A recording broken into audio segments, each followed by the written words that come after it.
গলায় ফাঁস লাগিয়ে আত্মহত্যা এক যুবকের রায়গঞ্জের রায়পুরে এলাকায় শোকের ছায়া।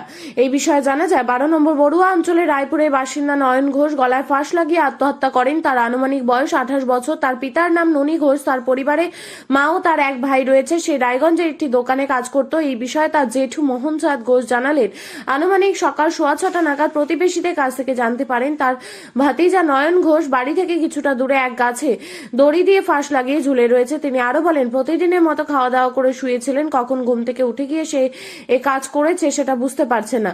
তার ভাতিজা দীর্ঘদিন থেকে মানসিকভাবে অসুস্থ ছিল এবং তার চিকিৎসাও চলছিল, কিন্তু কি কারণে শেষ পর্যন্ত এই পথ বেছে নিল সেটা তারা পরিবারে কেউ বুঝতে পারছে না।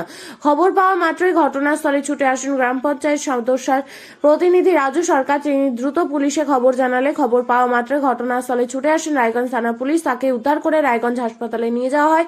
চিকিৎসক পরীক্ষা নিরীক্ষার পর তাকে মৃত বলে ঘোষণা করে। তার বাবা ননী ঘোষ কর্মসূত্রে চলেছিলেন। খবর পেয়ে দ্রুত রায়গঞ্জ হাসপাতালে ছুটে আসেন। ঘটনায় পরিবার সহ গোটা এলাকায় শোকের ছায়া নেমে এসেছে। দাদা, আপনার নাম? মনচাঁদ ঘোষ। কি হয়েছে?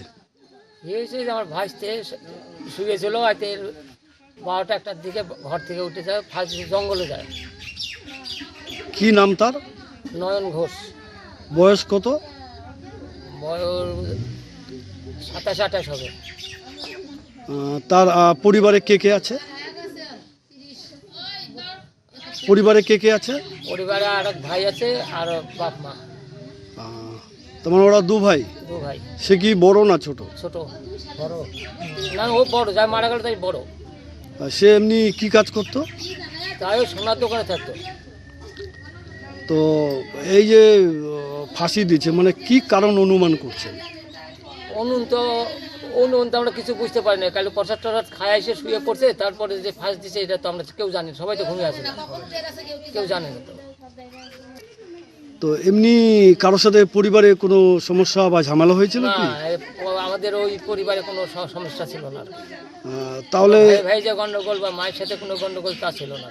তাহলে মানে এরকম সিদ্ধান্ত নিল, মানে কি মনে করছেন কি কারণ হতে পারে? এখন মানুষের সমস্যা, একটু শরীর খারাপ হয়েছিল তার জন্যই নাকি, এখন কি জন্য এটা আমি তো বলতে পারবো না। তো আপনারা জানতে পারলেন কখন? জানতে পারলাম মানে আমরা উঠে সব কাজ কাম করতেছি, ওই বাড়ির থেকে একজন লোক এসে করছে, তোমাদের বড় ভাইস্তে আছে নাকি? কই আমরা ওর মা খুলে শুয়ে আছে, ঘরের দরজা খুলে দেখে যে ও নাই। ওই যে ও তো ওই গাছের ফাঁস দিয়ে আছে। তখন আমরা জানলাম 6টা-6:30টার দিকে। এই বিষয়ে থানাতে জানিয়েছিলেন? থানাতে আমরা জানিনি, যে বাপ তো আছে শাসল, না জানি আমরা কোন কাজ করি। তার মধ্যে ওই আছে অনুপ আর ওই যে রাজু মেম্বার, ওরাই জানাইছে। পরে এসে লাশটা নিয়ে গেছে। মানে ওই কখন নিয়ে গেছে? কখন নিয়ে গেল? বোধ হয় 8টা-9টাতে না, 8টার দিকে নিয়েছে। মানে পুলিশ যখন নিয়ে গেল তখন কি জীবিত অবস্থায় ছিল না? তখন না, মৃত তো। বললাম যে বিষয়টা কেমন চোখে দেখছেন? বিষয়টা খুবই জনক আর কি। আমরা জানি না যে এইভাবে ও ফাঁস দিবে, আমরা তো কেউ চিন্তাই করতে পারিনি যে এই ছেলেটা এরকম করলো। হাসাহাসি সব কিছু করতো, কিন্তু এই ছেলে যে এরকম ফাঁস দিল, সবারই তো মন ভেঙে গেল। প্রসাদ খায়,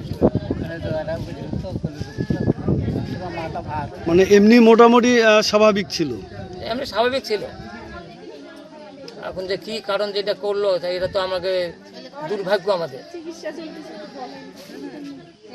মানে এমনি একটু অসুখ ছিল, তার জন্য চিকিৎসা চলছে, কিন্তু এতখানি যে করছে তার। তো এই বিষয়টা নিয়ে কি আপনারা থানাতে জানাবেন?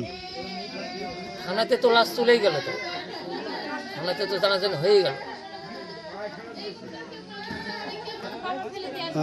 আপনার বাড়ি? আমার বাড়ি রায়পুর।